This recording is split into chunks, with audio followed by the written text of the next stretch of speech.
Remain as silent as possible. You don't want this thing to find you. What's up, Rad fam? We are back again with another paranormal game ritual. Oh gosh, I cannot get enough of these. I am always terrified. But today we are throwing it back to a classic, to an OG. Actually, that doesn't make any sense. Most of these are classics. Oh.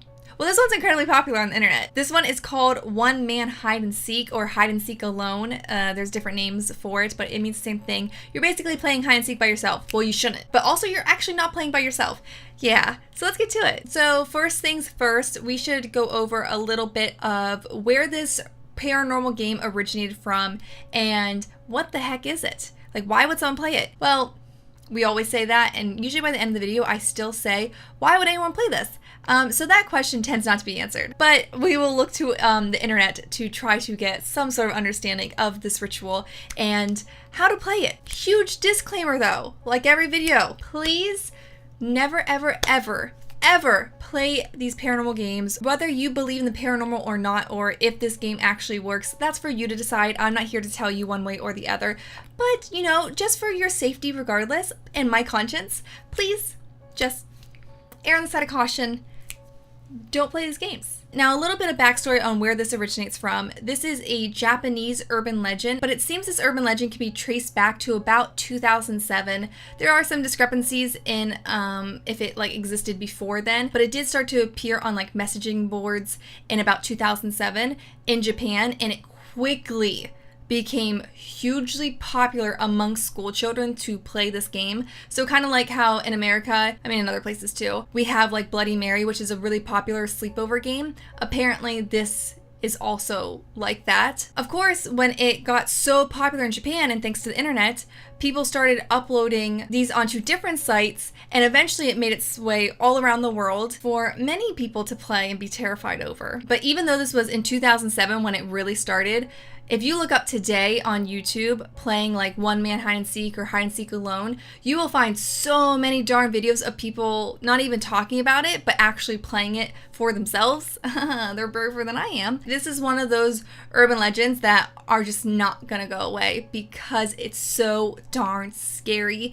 And people are just fascinated with the paranormal. I mean, that's what this channel's about. Whether you believe in it or not, it's just a spooky thing to think about. Oh my god, I'm literally getting goosebumps. What is wrong with me? A lot of these paranormal games are designed just to test one's bravery or stupidity, depending on how you interpret it. And then it's also for like people that are just curious and want to know if something's actually going to happen, right? But there are some urban legends that you are said to get something out of it, like the 11-mile ritual, right? You make a wish. So there's like urban legends where you can actually, like, there's a goal to achieve by going through the ritual. Not this one though. This one is literally you playing hide and seek with a possessed doll just because. I just cannot wrap my brain around why you'd want to subject yourself to that terror. I mean, I know we answered why because you're just curious, but cannot relate. So now that we have a little bit of backstory, a little basis where this urban legend came from and how it became as big as it has, let's actually dive into the ritual itself. And remember my disclaimer, don't play this. Like most of the other urban legend games that we have covered on this channel, this is one that is single player, and if a person tries to play with more than just one person in the room or the house, I believe, it's not gonna work. Or if it doesn't work, bad things can happen as a result. So this one does require quite a bit of things in order to even start the ritual. It's certainly not as complicated as Three Kings ritual. Oh my goodness, that is hands down one of the most complicated paranormal games to ever exist, and we just covered it. So if you haven't seen that video after this one, you can go check it out. There'll be a link in the card in the corner. It's stuff that people tend to have in their house anyway. One stuffed doll, which I have behind me, that I so desperately need to get rid of.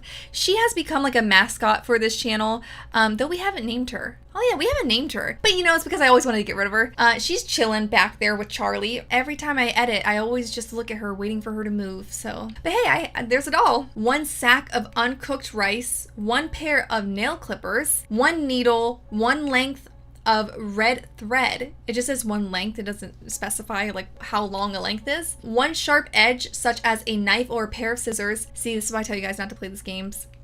You know, just dangerous things. One bathroom that has to have a bathtub. One cup of salt water, which is apparently incredibly important, 1 television, 1 hiding place, and also incense. Oh, and this is the point of the video where we actually talk now about setting up for the ritual. And this is where I truly get more terrified. There's something about this urban legend too that is especially creepy, not just because it involves a doll, which dolls are inherently terrifying, okay? That thing literally spooks me out every single day of my life. But what you have to do to this doll, like even before the ritual is in effect, is just creepy. And if someone saw you doing this, there'd just be a lot of explaining to do. So before the ritual actually begins, there are steps that have to be completed in order for it to start. So using a sharp edge, cut open the doll. See, that's like where it's weird, right? If you're in the middle of the night cutting open a doll, like that's odd. And then the person is said to remove the stuffing and fill the doll then with the uncooked rice. Clip off a piece of your fingernail and place it inside the doll. Okay, you know, I'm not someone that's really grossed out by anything, but something about like fingernails or toenails, it just seems dirty. I was like, my eye. Nasty bits get stuck underneath your nail. Huh, that's something fun to read about if you want some real life horror. Then using the needle and the red thread, the person is said to stitch up the doll. Without snipping the thread, take the remaining length, wrap it around the doll, and tie off the ends. Then the person is said to fill up the bathtub with water and then go and purify the room where their hiding spot is with like the incense. Oh my gosh, I'm literally getting goosebumps. I hate this so much. Once the room has been purified, the person's going to set up the television in the same room. So I mean, it'd probably just be easier if the television's already in the room with the hiding spot. Place the cup of salt water and the sharp edge inside the hiding place. This is important.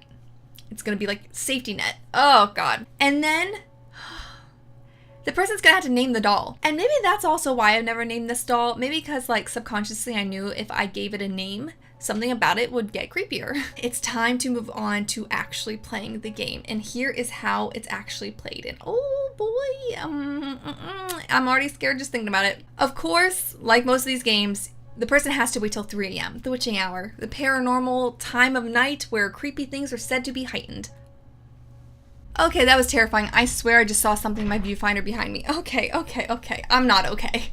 I don't even know what that was.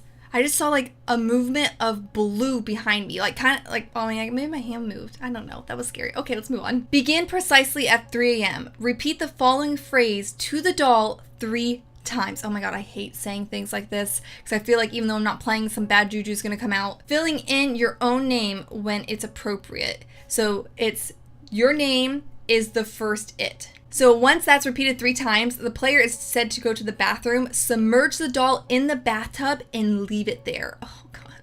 Again, if someone in your family like lives with you and goes in the middle of the night to go pee, are they gonna see a possessed doll or just a doll just floating in water? Like again, it's just a lot of explaining to do for this one. This is when the person is said to go to their hiding place and switch on the television. They're said to close their eyes and count to 10, like they're playing hide and seek. When the person is finished counting, like when they play normal hide and seek, they're said to open their eyes, retrieve their sharp edge, and return to the bathroom. Remove the doll from the bathtub and say the following phrase to it, filling in the doll's name at this point. I have found you, their name. Then the person is said to use the sharp edge to cut the red thread, binding the doll. Say the following phrase to the doll, filling in with the doll's name. You are the next it, blank. Then return the doll to the bathtub. Quickly return to your hiding place. Remain as silent as possible. You don't want this thing to find you. The whole purpose of this is you are playing with an entity that's possessing this doll and you don't want it to find you. Because if it finds you, it's not gonna end well for that player. Now, this isn't a game that the player wants to play long because the longer they play it, the more likely that the doll is said to find the person. So the ending of the ritual is incredibly important. I mean, it typically is because it said you have to shut that door to whatever world you opened. You don't want to leave that thing open because then things can come in and out as they please. Take a large mouthful of salt water, but do not swallow it. Keep the cup containing the rest of the salt water in your hand.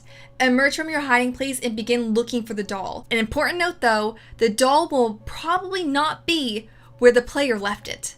So remember, it's supposed to be in the bathtub.